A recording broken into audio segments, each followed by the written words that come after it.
What's up, YouTube? It's DrippyRL back with another replay analysis. I doubt any of you know this, but I'm actually coming off a 5-month break where I played 0 Rocket League, and because of that, I'm a much lower rank than I normally am. However, as I've been climbing the ranks again, I've noticed a few mistakes that low champion players seem to make consistently. So I wanted to make this video as a guide to help people get out of champ and get better at 2v2 rotations. Alright, so we're going to be doing a 2v2 replay analysis. This is a game we won, but I think my teammates play and occasionally what I'm doing kind of exemplifies the issues that I'm talking about the champ players tend to consistently make. Yeah, so right there, that's just a mechanical error. You got to hit that ball, but it's really not a problem. You can't really get mad at mechanical errors. They're just something that happens. You really got to get used to them. So right here, I'm just gonna shadow, because challenging early in that situation would mean I would get beat, or at least could get beat. And once I wait for his second touch, I know that that ball is going to be propelled for like far away from where he is. So if I just go up after his second touch instead of going for after, like, for a block on his first touch, it's going to be just a much higher percentage play. All right, so right here, I'm going to go up the wall. Okay, so Tizo sees I'm on the wall, right? So he goes up for a pass anticipating my touch. Now, if Whispering Wombats wasn't right there, that wouldn't be a problem. But because Whispering Wombats is challenging, if I get beat, I'm out of the play because I'm jumping off the wall, so I'm in the air. He's upfield. This net is wide open. So in 3v3, this would be fine because we'd have a third man in net waiting for this play to develop. But we don't. So in 2v2s, it's really important that you would be literally on the other side of the field, sitting in your own net, waiting at near post for Whispering Wombat's touch in case I get beat. But that's not what happened. And luckily for us, Wally misses this touch and we score off of it. So that's good. Okay, so yeah. All he had to do was go quick in that situation, and it worked out.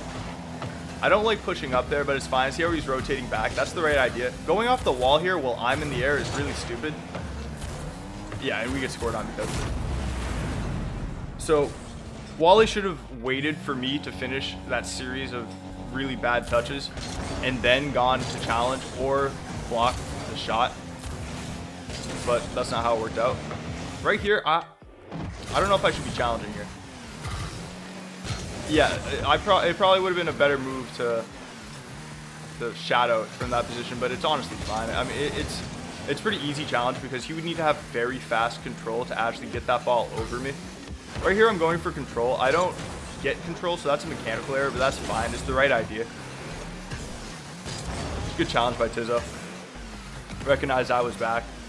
Went for the challenge. Here, this is pretty risky by me because Tizo, I'm assuming he's on 0 boost, right? Yeah, he's on 0 boost. He gets a good touch, and it bounces off the ceiling, and I feel confident that I can beat him. But because Tizo has 0 boost, it's going to be difficult for him to recover. Yeah, so that's a save he should probably make. But, you know, sometimes your hands just don't work, and you backflip. Yeah, you can see him warming up his hands there. I think he told me this was his first game, so, you know, it happens. Yeah, so right there, I remember that. He just missed the ball. So free goal for us, so that's pretty cool. We take those. Alright, so right here, what are we doing? We're going off the ceiling. I mean, yeah, if you're consistent at ceiling shots, you just got to take advantage of those opportunities. That's pretty much it. I was a little late to that kickoff. Because I got the bump there, it was a wide open net for Tizo, but that's a pretty difficult shot.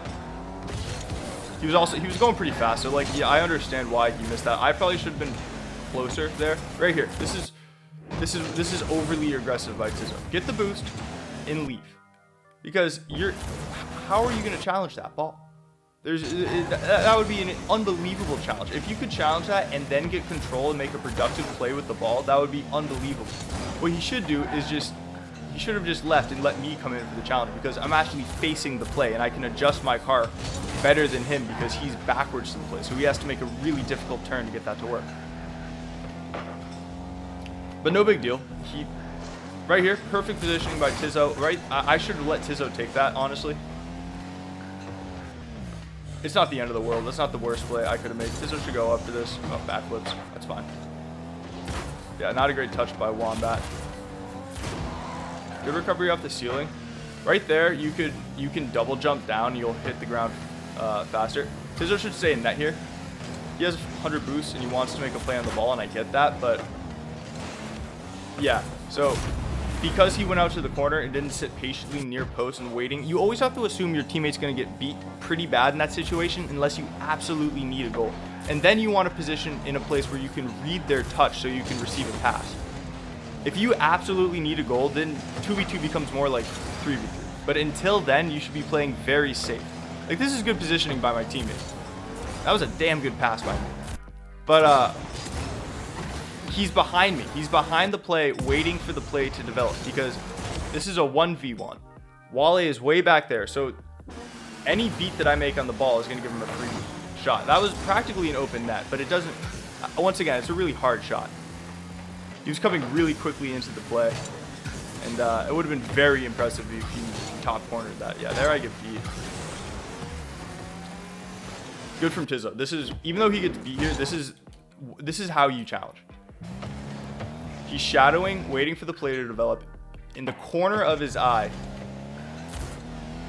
once he sees that I'm recovering and I'm in a position to make a play on the ball, if he gets beat, which he does, he goes to challenge, which is perfect. That's how you want to establish pressure in 2v2. Good demo. That's not a great touch, but it's fine. I really was not expecting that. That's not a great touch by me either. I didn't dodge into the ball. It's a good bump. I don't think I have boost here. Yeah, I don't. I have 0 boost. Wow. Yeah, so once again, mechanical error. I think he was trying to drift on the wall, and that didn't work out for him.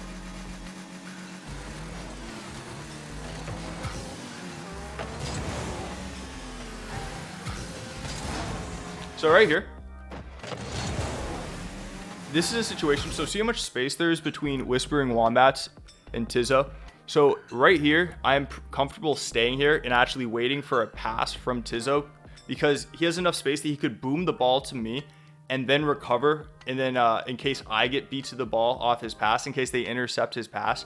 So this is one of the few situations in 2v2 where I'm actually comfortable staying up for a pass. I don't do that because this is champion. I think this was champ 2 div 3-ish. So this is pretty low level, and I'm not confident in my teammate's ability to boom the ball to me and then recover. So I just go back. I play it safe. We're up by 1 goal. No need to make a risky play. What happens here? It's a pretty good touch by Tizzo. Yeah, I should be scoring that.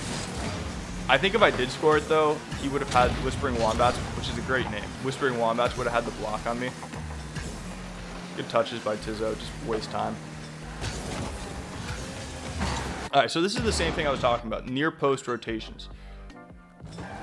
Because they both, there's 59 seconds. I understand that they want a goal. But if you want a goal, you should be looking for midfield passes or infield passes instead of having 2 people on the same ball.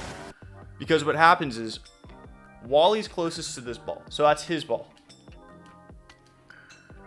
I'm going to make a very fast touch. And if Whispering Wombats rotated properly and sat in net like he should, and waited on my touch, well, this would have never been a goal. This would have been a very easy save, in fact. But instead, it leads to the forfeit.